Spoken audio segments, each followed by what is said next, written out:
So, maayong buntag sa atuang tanan mga ka-farmer. Ug karon ani ata karon sa akong project na pod na labuyo. So, mo na akong labuyo no. Practice ra gyapon ni. So, kani di ay tanan nagsugod ni siya sa akong kapital na 700 lang. 700 lang kani tanan, no. So, ang na-income na ko ani ang gross nga nakuha na nako gawas atong kwan atong kaning atsal kay ang 700 ang gitanom na ako ato wala lang ko ka-update kay ako ang cellphone na sani nadaot di ay dire ko gatanam ato og kwan pipino kabar sitaw. So wala na nako mo na update no. So muna napay mga poste 700 ra ako ang kapital. So naka finance na ko karon mo na ni ani labuyo kabadra ang ato ang atsal na atong ipa-recover no. Kabar katong muna yung mga tusok dito amo na to ang kamatis. So karon i-update na ko na ako ang labuyo. So ani. So ang edad ani niya is magduha pa ni siya ka bulan. So daghan na kay bunga no. So kani siya is 1 can. Wala lang po ni kaabot siya og 1k ka puno ano. So mo ni update na ko ang labuyo no. Magduha pa ni siya ka bulan. So daghan na kay siya bunga. So mga kasaka kung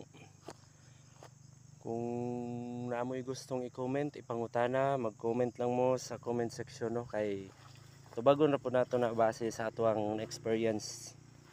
Nagani na nga tumba wala ka daw sa bunga ni ba. Dahang di sa bunga no. So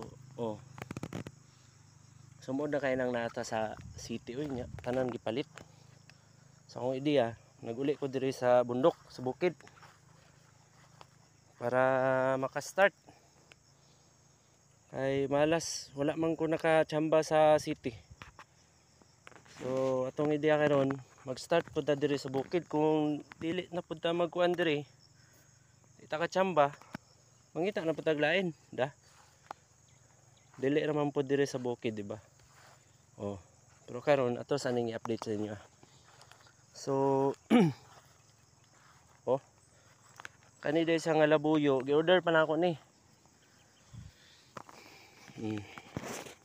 Gi-order pa na ako ni sa Shopee no. So wala pa 2 ka bulan tanaw kay ang bunga daghan kayo no. So mo ni siya. So padulong ni dito ana siya. So mga kasaka, mo din ni akong labuyo karon. I hope nag-enjoy mo no kay og sa kuan day ani sa yang sa pag-fertilize na kuan niya. Puting ra ni tanan. Puting ra ko tanan, wala ko ga tunaw no, wala na ko gitunaw. Tungod kay nibalik naman gud ang ulan diri sa Muagod. So mo ni siya. Gi-update lang muna ako. So wala ko kaning ka nabulol naman tani. Ka-upload atong may pagtanoman ni tungod kay ang cellphone naguba man gud. Kasi gidulaan sa kuang chikiting. So karon ilang kabalaka kay magtanom ko po og another project na pod na kuan. I-update lang muna ako. Kani. So update lang tani sa mag-selection na pod tano. Kay hapit naman ni mag-selection gud gulang na siya gulang na daghan nagbunga So daghan kay salamat no mga kasaka, mga kaamigo dira, mga ka-farmer. Magtanom lang kita. Kay ang tanom kung matusok sa yuta, alagaan lang gamay di ay mamungar gid siya no. So daghang kayong salamat sa atuang tanan.